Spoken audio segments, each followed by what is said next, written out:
Hi, I'm Elaine. This is Elaine is XYZ, and we're visiting Luoyang, an ancient capital of China in Henan province. Wow, that was almost exactly a year ago. After several attempts across the last decade, it took a COVID country lockdown for me to finally make it to this historic site that I had been dying to visit forever, Luoyang. And while sadly, the whole pandemic thing still isn't over, especially since China is continuing to make the decision not to open its borders until the virus is, completely gone forever? I don't know. I'm still not sure when anyone who isn't Chinese could possibly go and see the sites that I saw. Which is such a shame, because if my little food videos getting good traction on TikTok is a good sign, there are people out there very, very curious about some of the more off the beaten path things to discover about China. And Luoyang is both absolutely lovely and definitely not on any international person's well-trodden path, despite the fact that, for all intents and purposes, you could consider this place as important to human civilization as, say, Athens. So I figured before I get too deep into my new life here in New York City, I'd take a moment to tell everyone about Luoyang, especially since right now, springtime, near mid-April, is the absolute best time to visit. Alas, at this specific moment, even my friends in Shanghai aren't exactly able to travel around anywhere. Quick shout out to them, love you all, and I'm so sorry that China's COVID policy has, 2 years on, decided to be the dumbest conspiracy theory version of itself. Well, next year for all of us, hopefully.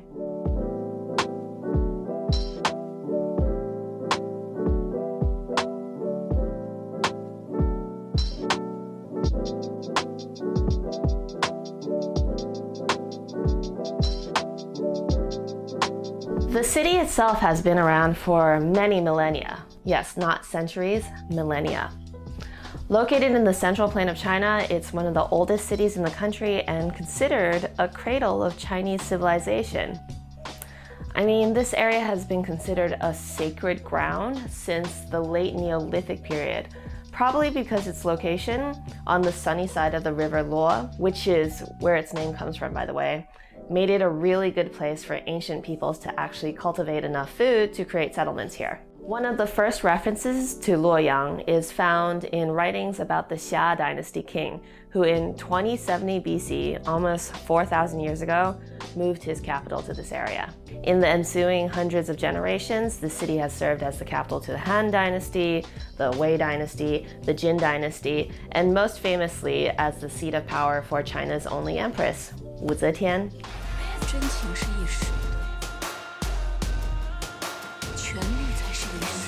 As an aside, Wu Zetian is considered generally a part of the Tang Dynasty era, which was placed between 618 to 907 AD and is thought to be one of China's most illustrious golden periods.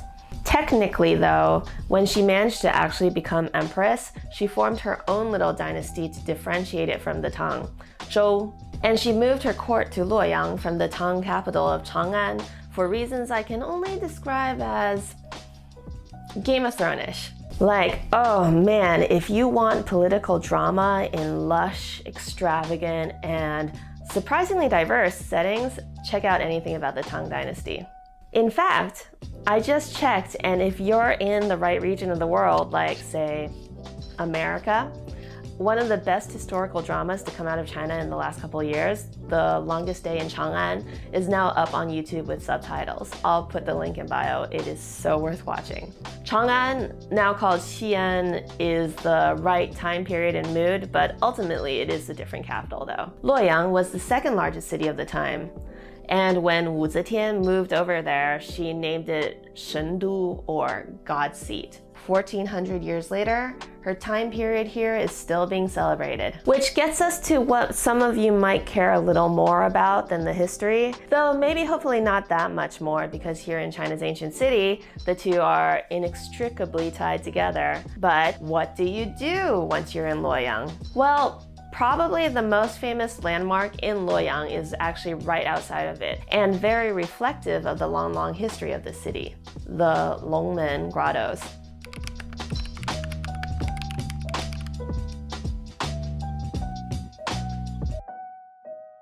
Ah yes, the beautiful Loman grottos. located about a 30-minute car ride out of Luoyang. It's a UNESCO World Heritage Site that contains more than 2,300 caves and niches with over 110,000 Buddhist stone statues, 2,800 inscriptions, and 60 stupas carved into around over a kilometer-long stretch. Yes, I read the wiki. The carving and engraving of these Buddhas and so on started sometime in the late 5th century in the Northern Wei dynasty. At the time, the rulers were Tuoba tribesmen, an ethnic group formed of nomads from the northern region who were considered barbarians by the Han Chinese. I mean, who didn't the Han consider barbarians? The Northern Wei Emperor Xiaowen was a bit of a Sinophile though, and decided to ingratiate him more to the majority ethnic group of the region by moving his capital south to Luoyang. He was particularly enamored of Buddhism. I think a lot of the Tuoba tribesmen were, which had been seeping into the region somewhat slowly for the last 300 years. But the grottos really exploded with carvings during the Tang dynasty, which adopted Buddhism wholesale and began proselytizing it to the rest of Asia. Fun fact, it's during the Tang Dynasty period that Buddhism took root in Japan, something I went into briefly on my visit to the city of Nara. You can check the video. Anyways, in the grotto itself, you can tell which are Northern Wei carvings and which are Tang carvings by the style of the facial expressions. Northern Wei ones tend to be a little more austere, while Tang ones tend to be a little more vigorous and realistic. The stone statues at Fengxian Cave are particularly famous, and it's alleged that the Grand Vairocana statue, the main Buddha face, was modeled after Wu Zetian herself. Before the Loman grottos began being protected, the people living here would often carve off some of these ancient Buddhas to sell as tourist trinkets. But nowadays, like everything else in China, it's incredibly closely watched and crowd controlled. If you want to go to the Loman grottos and see some of this beauty for yourself, you need to book a ticket in advance and show up with your ID, like your passport or your government issued something. The Loman grottos are one of the 3 wonders of Luoyang, and I'll be getting into the other 2 as well. And since we mentioned Wu Zetian, I figured the next thing I'll showcase is a whole ass feast that's been held in her honor for over 1,000 years now, called the Water Banquet, which I got to try a taste of when I was in the city last. Okay, so actually the origins of the Water Banquet in Mandarin, the Shuixi, go back to even before Empress Wu Zetian. It's been a tradition of the people around Luoyang since at least the Sui dynasty, the rulers before the Tang. Because the area gets pretty damp and cold, especially in the wintertime, locals would drink a lot of very hearty soups. And to celebrate major occasions like weddings or the New Year, they would fancy up those soups and serve even more varieties of them. When Wu Zetian came into power, the banquet became a part of imperial life. But even to this day, there are places all over Luoyang offering water banquets in a more homey peasant farmer style environment. Basically, to be a water banquet, you just need to fulfill the following criteria: a lot of soups, served one after the other like flowing water. In the years after Wu Zetian, the official water banquet was codified into 24 dishes in total though. This is supposed to represent the 24-ish years of Wu Zetian's reign. So as you can see from this footage from Chinese television, it can be a very grand affair. This banquet is usually used to show off how rich you are. 8 cold dishes are placed on the table first as an appetizer. Then there are 4 main courses, each with 2 accompanying dishes known as 带子上朝, or going to the court with your sons. Don't talk to me or my sons ever again. The final 4 dishes are soup dishes, ending with what seems to be an egg drop hot and sour soup, the farewell dish, which is supposed to soothe the stomach after all that eating. When I went last year, I was in a party of 3, and so we definitely did not order the full brunt of those 24 dishes. Instead, when we went to the famous restaurant Zhen Butong in Luoyang, basically the de facto water banquet hall in the city, we sat in the first floor casual dining area and just got a couple of highlights. Judging by how gigantic those highlights were, I really wonder how many people I'd have to bring to not waste food if I were to get the total experience. The main dish to know is actually the first course, the peony swallow dish, 牡丹燕菜, which is actually a proletariat's version of swallow's nest soup.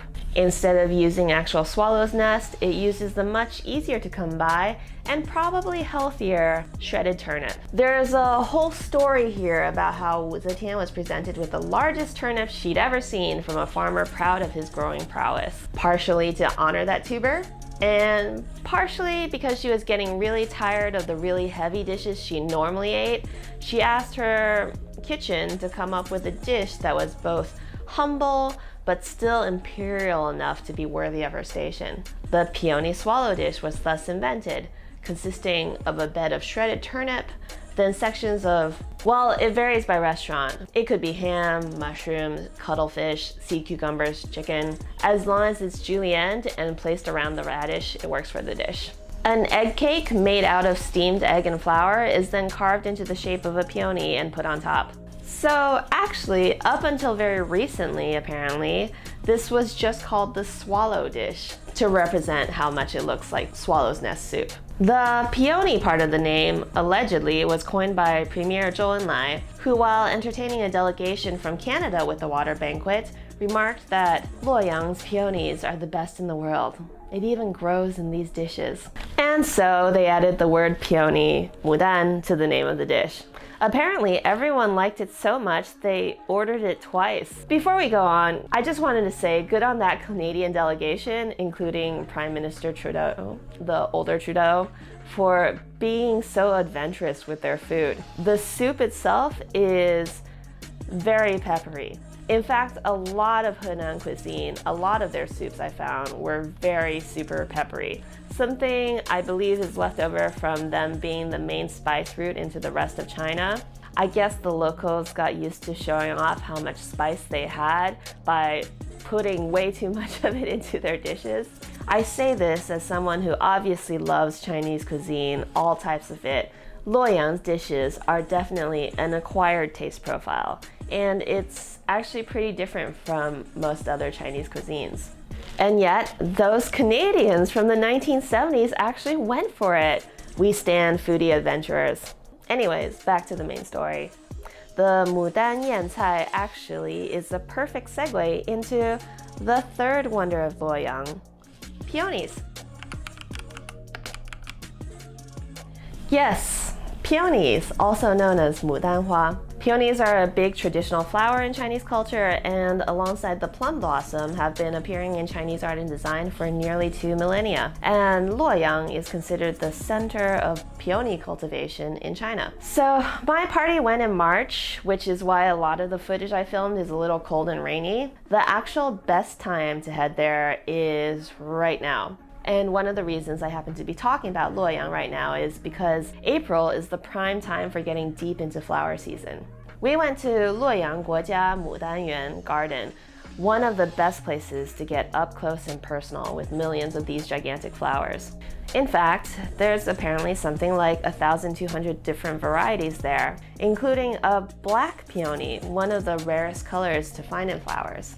The full bloom usually happens somewhere around mid-April from April 11th to 20th, but there are about 200 species there that flower even later, up into early May. It's incredibly beautiful, and anyone who's interested in flowers really ought to check it out once in their lives. I don't know the next time I'll get to see it. Even my friends in Shanghai can't see it now because nobody in Shanghai is allowed to leave that city. Goodness sake.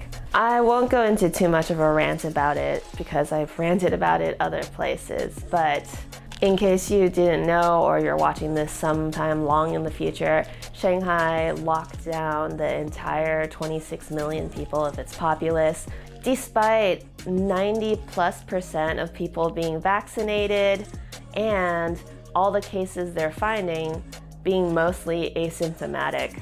So far, nobody has died from COVID there. It's one of the most ridiculous examples I've seen of Chinese officials having one script and being absolutely unable to deviate from it. It's a very upsetting situation, but again, I'm not gonna go too much into it beyond what I just said in here. So instead, let's talk about something funny about Shanghainese people, which is that it's actually rare to find many born and bred Shanghainese people who would consider traveling to Henan for fun, because Henan kind of has a reputation for being country hicks, poor, and cheats. I mean, it's not very long ago that employers would even put out job applications that would include footnotes like, don't apply if you're from Henan. Just in 2019, a woman won a suit in Chinese court arguing that she had been subject to geographic discrimination because she's from Henan. It's funny, right? Obviously not like funny haha, but kind of WTF? There's a lot of inland stereotypes that get tossed around as fact in China, which is obviously incredibly classist and pretty snobby, but I guess you'll find that in any big city in any big country. So I suppose not only is this a video for international travelers that may one day want to check out less obvious regions in China, but it's a video for all my Shanghainese friends too. Look, is any hotel in Luoyang going to be as comfortable as poolside brunch at the W? No, of course not. But there was an amazing amount of stuff on offer here, and you all should go check it out whenever you get a chance to check it out. Any hoodles, if you want to see me outside of YouTube, you can catch me on my Instagram or subscribe to my newsletter. And see you next time doing whatever it is I happen to be doing. Ooh, flowers.